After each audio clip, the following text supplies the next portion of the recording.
Snow fell like white feathers over the long metal roofs of the Galilea 3 Frontier train station. The air was sharp enough to sting the lungs with every breath, a cold that could make even machines slow down. Yet the station stood strong, built by human hands, heated by human determination. Because people here did not give up simply because the world around them was hard. Humans had come to this distant planet to build new lives, and they did so with the courage of pioneers and the hope of dreamers. Ada Corbin stepped out of the arriving shuttle, her body stiff under her medical uniform. Her boots sank slightly into the cold powder of frost that covered the platform. The sky above was a deep pale blue, filled with floating snow crystals that sparkled like stars. She felt the cold move through her suit deeper and deeper, because the heating unit inside it had stopped working 2 hours before the shuttle landed. She had ignored it. She had ignored the numbness in her fingers and the ache in her joints. She had ignored everything except her duty to make sure that everyone who needed help on the last colony outpost received it. She had stayed behind at the medical camp longer than anyone expected. There had been a viral outbreak in one of the farming settlements. Many of the settlers had fallen ill. Some were too weak to stand. They needed care. They needed someone who would not leave them. Ada had been that person. She had worked day and night, resting only when her eyes physically refused to stay open. And when the evacuation order came through, she had refused to leave until every patient was stable enough for transport. The emergency teams had praised her. Messages of thanks had been broadcasted across the colony network. Yet Ada never thought of herself as special. She thought she was simply doing what needed to be done. But now the mission was over. The danger had passed, and the cold had begun to settle into her bones. The shuttle ride had been long and rough, and she had not slept. Her steps were slow, careful, as if each one required thought. Across the station, a tall man stepped forward from beside a crate of mechanical parts. He wore a heavy coat lined with thermal fiber, dusted with frost from the journey. He had broad shoulders and calm eyes that held the steady patience of someone used to solving problems without rush or fear. His name was Jace Harlan, and he was well known across the frontier lands. He owned one of the largest star cattle ranches on Galilea 3.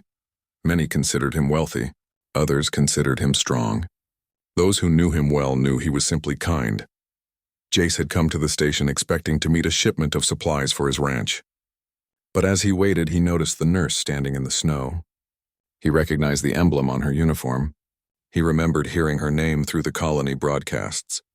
He remembered the story of the nurse who would not leave her patients behind, even when evacuation orders were issued. People across the planet had admired her dedication. Frontier worlds respected perseverance more than anything else. And now she stood here, alone in the freezing station, her breath forming clouds in front of her, her body trembling even though she tried to hide it. She was not helpless. He could tell that instantly. He could also tell she was at her limit, the kind of limit a person reaches when their spirit is strong but their body is tired. Jace crossed the platform, his steps sure and steady. His coat lifted slightly in the wind as he approached her. Ada looked up slowly, meeting his eyes. She did not look frightened. She looked simply tired, the kind of tired that comes after giving everything you have for others. "You look cold," Jace said gently, his voice warm and steady, carrying no judgment. Ada attempted a small smile. The suit stopped working. "It's nothing serious." Her voice was quiet, thin from exhaustion, but there was strength in it. Jace did not ask permission to help. He simply moved with calm purpose.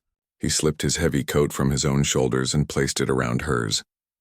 The coat was warm, lined with heat-retaining fiber, and it wrapped around her like a shelter. Ada inhaled sharply, not from surprise, but because the warmth felt like returning home after a long winter walk. "You don't need to stand out here," he said. Ada opened her mouth to protest, to insist she was fine, but Jace raised a hand just enough to stop her, not forcefully, not demanding, simply understanding. "You stayed behind for others. Let someone stay behind for you," he said. Ada felt her chest tighten, not from pain, from the unfamiliar feeling of someone gently taking care of her. She had been the one giving care for so long that she had forgotten what it felt like to receive it. She looked at Jace, her eyes reflecting quiet gratitude. "I didn't do anything extraordinary," she said softly. "I just did what I was supposed to do." Jace shook his head slightly. Doing what's right when it's hard is the definition of extraordinary. Ada did not argue with him, though she wanted to. Not because she disagreed, but because she still struggled to see herself the way others seemed to see her. But her body was so tired and the warmth of the coat felt so good that she simply nodded once. They began to walk toward the heated interior of the station. The snow crunched under their boots. A quiet wind moved across the platform, carrying soft flakes through the air. Ada walked slowly, but Jace did not rush her. He matched her pace without comment, as though it was natural to him to walk beside someone, not ahead of them. Inside the station, the lights were soft and golden. The air was warm and comfortable. Ada felt the numbness in her hands begin to fade. Jace guided her to a bench near a heat vent and helped her sit down. He offered her warm water from a thermos he carried, and she drank it gratefully. Her body began to relax, though she still sat with her back straight, as if she expected to stand and continue working at any moment. "You're safe now," Jace said. Ada nodded slowly. "Thank you." Those two words felt heavier than usual. They held meaning that went beyond simple politeness. They held acknowledgement, acceptance, trust. Jace sat across from her, giving her space but not leaving her alone. He did not ask for her story. He did not ask questions she was too tired to answer. He simply stayed, a quiet presence of calm strength. Minutes passed. Ada's breathing grew steadier. Her shoulders loosened. The tension that had held her upright for days began to soften. Then softly she spoke. "You came here for supplies, didn't you?" "Yes," Jace answered. "You didn't have to stop." "Yes," he repeated with a small smile. "I did." Ada looked at him for a long moment. Snow melted from his hair, forming small droplets that shimmered in the warm air. He looked like someone who belonged in the cold and in the warmth both. A person who could survive storms and still offer kindness. She realized something then. Heroic stories were never made by one person alone. Even the strongest heart sometimes needed another heart to lean on. She had helped others. Now someone was helping her. There was no shame in that. Their meeting was simple, quiet, no grand declarations, no dramatic speeches. Just one person seeing another clearly. Just one person offering warmth when another needed it. Yet, this moment would be remembered, because it was the moment when two paths that had once run alone began to walk together. A nurse who gave everything for strangers. A rancher who offered kindness without expectation. A beginning born not from chance but from compassion. A beginning strong enough to shape history. The snow outside Jace's ranch melted slowly under the early light of the morning sun. The frost across the wide plains shone like tiny diamonds scattered across the land. It was quiet, peaceful, and open. A person could see the horizon stretching as far as they could imagine. Everything about the land felt full of possibility. This was where Ada recovered, where her tired body found rest, though she did not allow herself to be still for long. She had always been someone who felt responsible for others. Even while resting, her thoughts returned to the settlers she had helped and the ones who still needed medical support across the frontier. Jace noticed this about her. He would find her sitting near the window in the early mornings, watching the plains, her hands wrapped around a warm mug. She did not speak much in those moments. Her eyes were thoughtful, steady, almost questioning. Jace never interrupted her silence. He simply prepared breakfast or checked the ranch workers' schedules and let her take the time she needed. He understood that healing was not only for the body, it was also for the heart and the mind. When Ada recovered enough, she joined Jace outside during the ranch tasks. She was not someone who liked to remain still when there was work to be done. She helped check the livestock, carry supplies, and even practiced using frontier equipment she had never seen before. Jace watched her carefully at first, ready to step in if she pushed herself too hard, but Ada worked with quiet confidence. She did not show off. She did not try to prove anything. She simply helped. The ranch workers began to respect her quickly. They had heard about her before, but seeing her work beside them made them feel connected to her.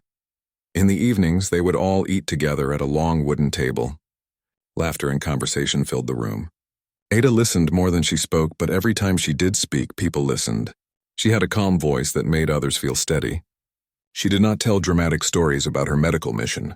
Instead, she discussed small details, small moments of courage from the settlers she had helped. She admired others more than she admired herself. That humility made her kindness feel even more real. One night after everyone had gone to sleep, Ada and Jace stood outside on the open porch. The sky above Galilea 3 shimmered with bright stars and 2 faint moons. The wind was gentle, carrying the faint sound of animals resting in the barns. "You are thinking of returning to medical work," Jace said quietly, not as a question but as understanding. Ada nodded. "People still need help. The settlements are growing, but they do not have enough trained medical workers. They need someone to train them, someone to build a system. I can do that. I want to do that." Jace leaned on the railing, looking out at the field. "You should. The colony is stronger because of what you do." Ada looked at him, surprised. Many people told her she worked too hard. Many told her to slow down or rest more. But Jace did not say that. He did not try to hold her back. "You don't want me to stay?" Ada asked softly. Jace looked at her then with warm and steady eyes. "I want you to do what makes you feel alive. If that means traveling, if that means leading, if that means helping others, I will support you. I don't want to limit you. I want to stand beside you." Ada inhaled slowly. She felt something strong settle in her chest. Trust, respect, a connection that did not demand anything but offered everything. "We can do it together," Ada said, realizing something new as she spoke the words. "Your ranch is connected to almost every settlement. Supplies, transport, communication. If we work together, we could build something that lasts." Jace's expression softened with understanding. "A medical and supply network. Clinics in every settlement, training for new medics, transport for emergencies," Ada nodded. "Yes, a community, a system that protects everyone, not just during outbreaks, but every day." Jace smiled then. Not a large smile, but one filled with steady certainty. "Let's do it." The next months were filled with work. Real work, difficult work. Not the dramatic kind found in stories, but the kind that takes patience and commitment. Jace arranged supply routes from his ranch to distant settlements. Ada traveled between communities, teaching basic medical care, hygiene training, emergency response, and how to prevent illness. She did not act like a hero. She acted like a mentor. She listened to local healers. She respected the experience of settlers who had lived through harsh winters and injuries without advanced hospitals. She treated everyone as equals. The settlers admired that about her. Jace traveled with her sometimes, helping repair communication towers or carry medical equipment. Other times he stayed at the ranch to handle business that made everything possible. When Ada was away, he waited for her return, trusting that she would come back when she could.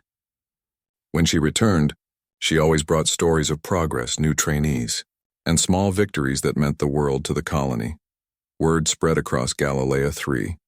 People began to say that humanity survived, not just because of strength, but because of cooperation. That progress came not from one strong leader, but from many hands working together. They said Ada and Jace were proof of that. They did not build statues of themselves. They did not seek praise. They built clinics, training halls, supply routes, and relief teams. Slowly, the colony changed. Fewer people fell ill. Fewer families feared winter. More settlers felt confident starting new farms or workshops. When a child was injured, people knew where to go. When a farmer grew sick, others knew how to care for them. Communities began to support one another instead of struggling in isolation. 1 year later, during a gathering at the central settlement, the governor of Galilea 3 invited Ada and Jace to speak. The hall was full of settlers wearing clothes marked with their work and life stories. There were ranchers, farmers, technicians, teachers, families with children. They all knew what Ada and Jace had done, not through news broadcasts, but through the changes in their daily lives. Ada stepped onto the stage. She was not nervous. She had spoken to many groups before, but this time felt special. This time the work was visible in every person's face. She spoke simply as she always did. "We built this together. Every one of you. Humanity survives because we care for one another. We move forward because we do it side by side. No one here is alone. We are a community." The hall filled with warm applause.